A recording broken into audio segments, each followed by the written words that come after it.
السلام عليكم ورحمة الله وبركاته. Walaan isla egnahay wararkii ugu dambeeyay ee bariga dhexe iyo Iiraan iyo dagaalkii Mareykanka isla marayaan waxaynu ugu dambeysay inagoo ku kala tagnay inuu weerarkii Mareykanku ahaa weerar xadidan. Iiraan weerarkii way ka jawaabtay. Kuwait bay weerartay. Kuwait way soo hadashay. Waxay tiri maanta Iiraan waxay ku dhufatay saaruukh shirkad Chinese building ay leedahay ama fooq ay leedahay ayay saaruukh ku dhufatay. Qof shaqaalo Chinese-na wuu ku dhintay. Waxa weeye waa hadlaysa dowladdii Kuwait. sidoo kale waxay tiri Iiraan waxaan weerarnay xeradii ku taallay meesha la yidhaahdo Urdun ee Asraq iyadana waanu sawaariikhda ku tuurnay marka Iiraan way ka jawaabtay laakiin jawaabteedu way xadidnayd sida xalay darbadii Mareykanba way xadidnayd so far dhinacanba imika lagama hayo in weerar dambe loo ballansan yahay caawa Mareykan baa la sugayaa in laga jawaabo arrintii ka dhacday meesha Masar la yidhaahdo oo iyadana war idinka sido marka so far Iiraan way ka jawaabtay jawaabtii Trump ee xalay ahayd isaguna kaga sii jawaabayay weerarkii hore ee salaasadii ka dhacay meesha la yidhaahdo Urdun uu lahaa askarteedu way ku sigatay waqti kooban ay ku badbaadaanna way haysteen marka waxay u eg tahay in xagga iyo diblomaasiyaddii aad moodo in loo sii maaragtay lagu sii siqaayo dhinaca kale Pakistan oo iyaduna leh waxaa noo socda wada hadal muhiima oo waxaa laga yaabaa inaanu xabad joojin ku dhawaaqno oo maaragtay labada dhinac aad bay iskugu soo dhawaadeen warkaasina wuxuu ka soo baxay dhinaca iyo Pakistan marka mar haddaanay labada qoloba iminka sii dabagelin darbadii ugu dambeeyey waxaan eegi doonaa saacadaha soo socda ilaa berri waxa lagu kala jawaabo Iiraan darbad xadidan bay qaaday Mareykanna darbad xadidan buu qaaday soo far halkaas dhinaca askarigu maraya dhinaca diblomaasiyadda waa Pakistan oo iyadu tiri yani waxa weeye waxa idin haya xabad joojin iyo inaan dagaalkan laba laamayo hoos u dhigo iyo warkoo soo dhawaanay taana Pakistan baynu ka sugaynaa waxaan ku xigsiinaya maxaa ka soo baxay Masar iyo weerarka idin soo dhigay in anigu meesha mar horaan soo dhigaaye waxa weeye idin soo dhigay 17 saacadood ka hor ee ahayd meeshii Dumyaad ahayd dekedii Masar ku taallay ee markii hore dawladda Masar ay tiri dab baa kacay finally dawladda Masar way qiratay waxay tiri weerar drone baa dhacay wali hatta الآن jihaadu weerarku ka yimi lama xadidin takahunaad iyo waxa socda ii sheeg iyo malamalayn baa socota qaar waxay leeyihiin xaggan iyo waxay ka timi meesha la yidhaahdo Yaman qaar waxay ku leeyihiin badda markab yaala ayaa soo riday qaarna waxay leeyihiin xagga iyo Ciraaq bay ka timi iyo meesha kale la yidhaahdo Lubnaan marka Masar way qiratay inuu weerarkaasi dhacay Trump xalay uu ogaa wuxuu arrinta waan la socdaa waana ka jawaabi doonaa inaanu gacmaha yaryar ee Iiraan ku leedahay mantiqada uga jeedo Hezbollah iyo kuwan kale Ciraaq jooga kuwaana waan soo afjari doonaa way arrintaas ka daba tagayaa waxa jira meetingkii uu maanta la yeeshay ninkii la oran jiray Erdogan ayaa maanta isagana wuxuu la kulmay wasiir madaxweynihii Lubnaan ayuu la kulmay madaxweynaha Lubnaan hadda idinka yara daba geeyo wuxuu soo maray Washington wadinka ogaa waa kii Trump isaga fadhiyeen ay sheekaysanayeen sidoo kale meesha Washington waxa soo maray madaxweynaha Ciraaq ka yara imka loo doortay uu lahaa Trump waan taageeray ninkaas waa inaan soo dhaweeyay ninkana wuxuu soo maray Trump labada ninba markay Trump ka yimaadeen si toos waxay ugu yimaadeen ninka la yiraahdo Erdogan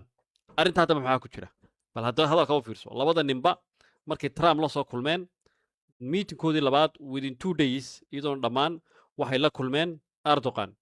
macnaheedu waxa weeye Erdogan waxa laga rabaa hadduu rabo meesha la oran jiray F-35 inuu soo galo ama mashruuc F-35 arrintan waxay ka mid tahay lesanadii loo diray iyo waxa weeye ii sheeg arrimihii loo diray ee la yidhi ka soo bax si dee F-35 loogu diro inaad labadaa dowladoodba aad xoojiso kana caawiso Israa'iil iyo maaragtay dadka kale mantiqada jooga in la soo afjaro dadka hubka sita ee labada dowlad ku kala dhex jira waxa la sheegaya labada qole ee shiicada kale ah ee xasu shacbiga ee Ciraaq joogta iyo Hezbollah-ga jooga Lubnaan marka Erdogan wuxuu noqonayaa naa'ibka u jooga mantiqada Mareykanka iyo Israa'iil si labada qolo loo soo afjaro marka labadan dowladood waxa yidhi anagu haddaanu Mareykan nahay imika waxaan doonaynaa dhudubada u adkayno oo aanu caawino noqdaan dowladaha adag oo maaragtay ii sheeg dadka ku dhex nool amba dadka yacni ka dhex ah yacni dadka maleeshiyaadka hubka sita inaanu ka caawino labada dowladood oonu cagaha u taagno oo ay maaragtay noqdaan dowlado iyagu maamulo dhulkooda oo aanay maleeshiyaad dhex joogin sida Hezbollah iyo kuwan xasu shacbiga arrinta haddaba Erdogan loo diray in mantiqada la rabo in Erdogan lagu wareejiyo oo la yiraahdo deymaka aduguna Chinese-kaaga ciyaar xilligaagii baa soo baxday sidii markii horeba shiicada amba Iiraan loogu wareejiyay mantiqada markii laga saaray dowladii hore sunniga ahaa hadday tahay tii hore Saddam Hussein hogaaminayay iyo hadday tahay kuwii hore meesha joogayba markii laga saarayay sidii loogu dhiibay ayuunbaad moodaa Erdogan imika isaguna inuu Chinese-kiisa ka faa'iidaysanayo oo la rabo in dowladihii muslimiinta ahaa ee daciifka ahaa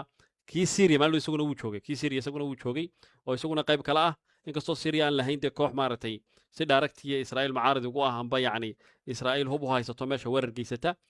saddexdaa dowladoodba ninka la rabo inuu dhudubada u taago ee la rabo inuu u noqdo naa'ibka cusub amba safiirka cusub ee Maraykanka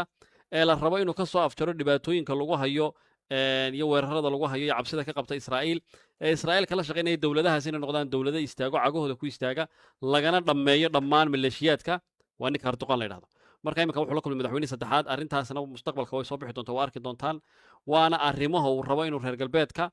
iyo meesha la yidhaahdo Yurubta iyo meesha la yidhaahdo NATO iyo meesha la yidhaahdo Maraykan uu ninkan ku soo dhawaysto uu noqdo laacib weyn oo saameyn mandiqada ku leh maadaama imika la rabo Iiraan in mandiqada dib looga dhigo oo Iiraan ma garanaysa awoodeedii iyo nufuudeedii mandiqada dib looga saaro waa in markaa cid lagu wax la diiday firaaqa waxa weeye firaaqa dad fara badan ba ka faa'iideysta waxa la diiday markaa inuu firaaq siyaasi imaado oo maaragtay firaaqa marka horeba dawaatii qoladii la oran jiray ii sheeg qoladii ii sheeg la oran jiray qoladii la oran jiray ice firaaqii dowladda ka soo baxday marka waxaa la diidayaa inay meesha ka soo baxaan dowlado maaragtay waxaa la diidayaa kooxo kale oo maaragtay argagixiso ah amba kooxo kale oo dee lid ku ah danahan meesha laga leeyahay ka soo baxaan marka waxaa la rabaa in maaragtay dee dowlad la hubo oo maaragtay mandiqadii sidii Iiraan oo kale dee maaragtay ula wareegta farahan iyo dadkan intay dowladaha kale ay la daciifiyay markii hore ay cagahooda ku istaagayaan bal markaa qodob dambe oo falanqeynaan isla ay ku soo gabagabee oo aan xagga dambe kaga daraayo waayo qodobkan doonaya barnaamijka kusoo gabagabay waa qodobkan aan markii dhawaad sawaariikhdaynu kula wadaagayo Chinese-ka ah ee garabka laga rido ee difaaca ah ee maaragtay China-hu ka iibiyey Iiraan bal waxaa la weydiinayaa khabiirkan oo ah maaragtay nin Maraykan ah maxay tahay inuu Maraykanku sameeyo so far Joining me now is the Gatestone Institute senior fellow Gordon Chang. Gordon, good to see you. Thank you so much for being here this morning. And I want to get your take on this Reuters report that China is sending these new missiles to Tehran. Your thoughts? Well, arrinta ka waran bay tiri China wuxuu u dirayaa new missiles Tehran buu u dirayaa amba Iran. Well, arrinta ka waran. Good morning, Maria. Xi Jinping has been more aggressive than he has been at any time during his reign, which started in 2012. bilaabo buu 2020 ilaa maanta Xi Jinping wuxuu la madaxweynaha Chinese kuwa markuu ugu maaragtay darnaa amba aggressive amba yacni uu muujinayo cadaawad iyo dee maaragtay xiqda u haya Maraykanka. And we're seeing this not just with regard to Iran and these 400 shoulder-fired missiles. It's across the board, whether we're talking about the South China Sea, East China Sea. wuxuu waa hubkan waa loo dhiibayaa Dahraan waana gaadhaysaa amba xagga China badda Chinaha soo marto amba xuduudaha Pakistan laga soo gudbiyo laakiin hubkani uu imanaya meesha la yiraahdo Iran or other things. And I think that this shows what you've been talking about for quite some time. And that is tusaysaa wax badan in badan ka digayseen adiga iyo anigu baan ka digayo ah inuu China dagaalka dhinac kaga jiro uu cadawga Maraykan yahay uu caawinayo Iran. The disarray in the Chinese political system. It is not able to respond to President Trump's gestures of friendship, his attempts at personal diplomacy. waka arrintii ahayd inuu Trump saaxiib ay yihiin iyo inay soo dhaweynayaan iyo Trump qeyrada uu ka shaqeynaya ma shaqeynaysa hawshu waxa weeye hawl Maraykan ku socotee Trump saha ku ogaado. With Xi Jinping, nothing is working. And that means we're going to have alla wax cilaaqada iyo wanaag u shaqeynaya nothing is working waxaas daraamadaas ma shaqeynaysa buu leeyahay. Have a wholesale reassessment of our relations with China because waa in reassessment lagu sameeyo dhammaan cilaaqada China la leenahay waa in dib loo eego wey insa lagu daayo ma what we're doing right now just is producing the opposite results of what we want. waxaanu helaynaa wuxuu waa opposite result yani waxaanu helaynaa waxa weeye tayni rabna casigeedii baan helaynaba opposite result baan helaynaa yani China san kama rabin wey. Yeah, and I wonder if that Iran and Russia sanctions bill is going to pass the Senate before the recess. I mean, the House in September had up to 100% stacking tariffs. boqolkiiba boqol alaabaha Russian-ka iyo Tehran boqolkiiba boqol ayaa la saarayaa bay yiraahdeen neeshaga cashuur on countries that provide weapons. iyo wadamada isku wadamada caawiya Iran iyo wadanka la yiraahdo Russia wadamada la tacaamula caawiya waxa la saari doonaa boqolkiiba boqol taariif ah cashuur ah ayuu Maraykanku ku saari doonaa to Iran. And that certainly would be a big, September biilkaas la ansixinaya amba sharcigaas sanadka laga ansixinaya intaan fasaxa gelin. A bold move if in fact that were to pass. What are your thoughts?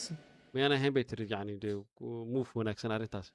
Yes, we absolutely have to do this. But the other arrintaa waa inaan samayna buuri arrintaa waa in hore laga galo oo dee dowladaha inagu caawinaya waa in iyagana dee cunaha la qabto wey thing that President Trump must do right now is to block all those routes between China and Iran where waa in uu madaxweynaha Trump xidhaa buu yidhi dhammaan xuduudaha iyo meelaha ay suurtagal ka tahay hubka in loo soo mariyo China waa inuu xidho oo bolokargareeyo wey oo xanibo inaanu hubkaasi soo gaadhin waddanka la yidhaha Iran. China could deliver those man-pads, the shoulder-fired missiles, which means not only blockade of the Strait of Hormuz and the Mandab El Dab, but also he needs a no-fly zone over Iran because we saw China. waayo sidoo kale falaad soonka yani inuu ka xidho un meesha la yidhahdo baabulmandab iyo meesha la yidhahdo hormus inuu ka hortagnaado mooye يعني inuu ka xidho xataa dhinaca cirka oo flights fara badan baan aragnay buu toos uga imanaya China oo soo degaya Tehran marka kuwa laftirkooda loo soo dhibaa laga yaabaa marka xalku wuxuu noqday naga qabtay sawaarikhdan waa sawaarikhdan uu video hore kaga soo sheekeeyay ee gargarabka laga rido waxay ka caawinaysaa dhinaca technology-ga oo waxa weeye waa saarku yani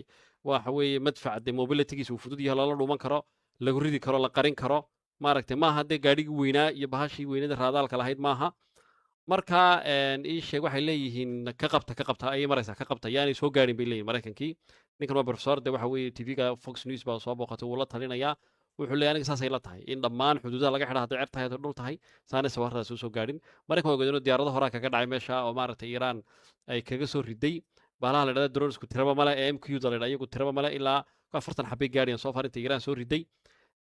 awoodda dhicirkana maraykan waa iiraan waa lagaga xoog weynaa haddii sawaarikhdan imaadaan ciyaarta wax badan bay ka bedelayaan wax fara badan bay ka bedelayaan aad baan idiin salaamaya asalaamu calaykum waraxmatullaahi wabarakaatu